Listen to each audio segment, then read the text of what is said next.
Baik, Assalamualaikum warahmatullahi wabarakatuh. Ketemu lagi bersama saya Abdul Hamid Al-Ghifari di channel Pepatah Bahasa Sunda dan Bahasa Indonesia Campuran.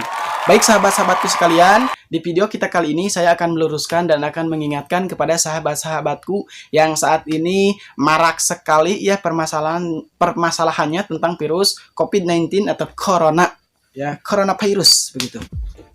Nah, jadi di video kita kali ini saya akan meluruskan ya, hanya ketika masjid ditutup, majelis taklim dibubarkan, tidak boleh ada pengajian-pengajian dibubarkan. Nah, ini yang jadi masalahnya. Maksud pemerintah tersebut bukan berarti melarang untuk beribadah berjamaah di masjid, ya, apalagi melarang untuk menyiarkan ajaran agama Islam. Tetapi maksud pemerintah ini untuk menyetop atau menahan virus tersebut, ya. Bukan berarti pemerintah itu menentang kepada agama kita, sahabatku sekalian. Ya, jadi ini untuk meluruskan saja. Sebelum kita ke sana, ya, sebelum kita lebih paham, kita flashback ke belakang. Pertama, Rasulullah SAW yang sudah dijamin masuk surga, bahkan Rasul kekasih Allah, utusan Allah, adalah kekasih Allah juga. Beliau pernah bersembunyi ke Gua Sur dari kejaran orang-orang kafir Quraisy. Bukan berarti Rasulullah tersebut takut, ya, tinggal berdoa saja kepada Allah, maka pasti akan dihancurkan orang yang mengejarnya. Tetapi Rasulullah untuk menghindarinya, ada pergerakannya, ya. Ayah kerja nak, ayah gawe nak, lain cicing hungkul. Doa saja kepada Allah. Rasulullah, bayangkan Rasulullah saja. Bukan hanya Rasulullah, kemudian dicontohkan kembali oleh Nabi Musa alaihissalam, Nabi yang sangat dicintai juga oleh Allah dan termasuk ke dalam golongan ulul azmi, ya, yang 4 itu. Nabi Musa pun pernah berlari atau menghindari kejaran Fir'aun, ya, yaitu ke laut mati. Bukan berarti Nabi Musa tersebut takut, ya, bukan berarti pengecut, tetapi menghindari, yang dicontohkan kembali oleh Nabi Ibrahim, ya, Nabi Ibrahim dari kejaran Raja Namrud, ya. Bukan berarti takut, sekali lagi bukan berarti takut para nabi tersebut, tetapi untuk menghindari meninggal atau wafat secara sia-sia, ya. Kemudian bukan hanya oleh Nabi Ibrahim, Nabi Musa dan Nabi Muhammad SAW, tetapi oleh Khalifah Umar bin Khattab juga pernah dicontohkan ketika di kampungnya itu ada wabah taun, ya, penyakit taun. Beliau menghindarinya, ya, atau berhijrah ke kampung berikutnya. Untuk apa? Menghindari dari takdir buruk menuju ke takdir yang baik. Sedangkan kita sadari ya, kita Nabi bukan, Rasul bukan, para sahabat juga bukan, kemudian dijamin masuk surga juga belum tentu, ya. Kemudian ibadah kita juga sering lalai kadangkala. Kemudian amal baik kita juga, ya, belum ada satai kupu nana ibadah para nabi lah. Kita mengatakan, saya tidak takut dengan virus corona COVID-19, apalah itu. Tapi harus ada tindakan. Itu dengan apa? Dengan mematuhi peraturan pemerintah bahwa kita harus di rumah saja dulu lah untuk saat ini. Kemudian social distancingnya harus dijaga. Mengapa? Supaya tidak tersebar virus tersebut, karena virus tersebut menyebarnya dengan bersentuhan tangan, kemudian dari udara. Makanya ditutup pengajian dan lain sebagainya. Ada satu kisah, ya. Ada seorang nenek yang sudah tua renta, tinggal di satu rumah yang sangat besar.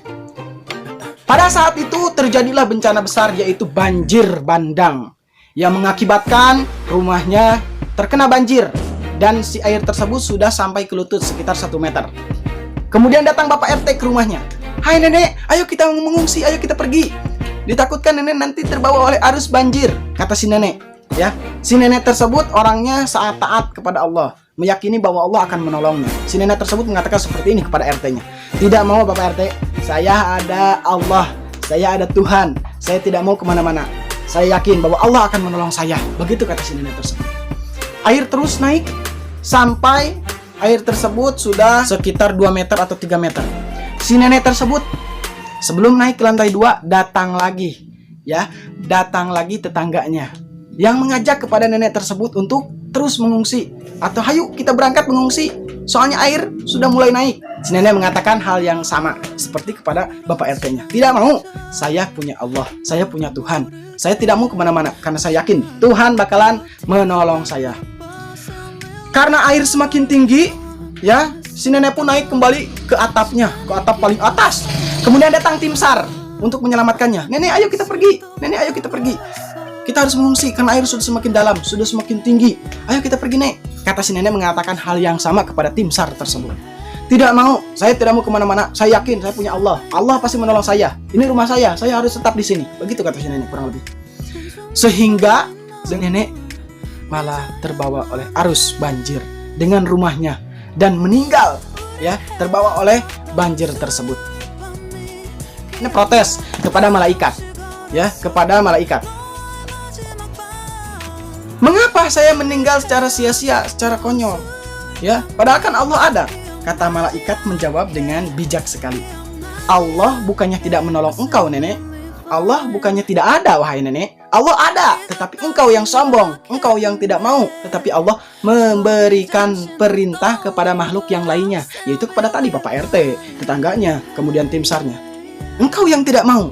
Di sanalah nenek terkejut dan meyakini, oh ternyata betul. Mungkin Allah tidak turun secara langsung untuk menolong kita, tetapi masih banyak makhluk yang lainnya.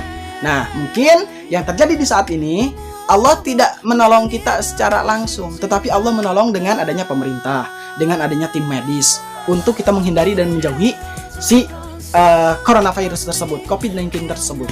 Yaitu kita harus mematuhi pelaturan pemerintah dan juga pelaturan para tim medis, yaitu untuk tetap di rumah saja dan tidak banyak aktivitas, tidak ada kerumunan-kerumunan. Jadi masjid ditutup riweuh, majelis taklim dibubarkan riweuh, bahkan pernikahan pun dibubarkan riweuh. Ada kalimat yang harus kita kutip. Ketika masjid ditutup riweuh, lalu ketika masjid dibuka, kunaon make arah riweuh? Nah, itu pertanyaannya. Ya. Baik sahabatku sekalian, mudah-mudahan sharing kita hari ini bisa bermanfaat dan mudah-mudahan kita harus lebih bijak lagi dalam mengambil keputusan atau lebih bijak lagi dalam mengambil atau menerima pelaturan-pelaturan yang diberikan oleh pemerintah. Jangan terlalu kita memberikan respon yang negatif terlebih dahulu, tapi kita pikirkan terlebih dahulu manfaat hal-hal yang baiknya terlebih dahulu, ya. Jadi segala sesuatu itu harus diawali dengan berpikir yang logis. Begitu sahabatku sekalian. Mudah-mudahan video kita kali ini dari saya bisa bermanfaat sekali lagi, dan apabila banyak sekali kekurangan, itu jelas kebodohan dan kehilapan dari diri pribadi saya. Kalau misalkan bermanfaat, mohon di-share ke media sosial sahabat-sahabatku sekalian, dan apabila banyak sekali salahnya mohon dikoreksi di kolom komentar. Ya, jangan lupa subscribe bagi yang belum, bagi yang sudah terima kasih. Dari dari channel Abdul Hamid Al-Ghifari, pepatah bahasa Sunda dan bahasa Indonesia campuran. Cukup sekian, kurang lebihnya mohon dimaafkan. Assalamualaikum warahmatullahi wabarakatuh.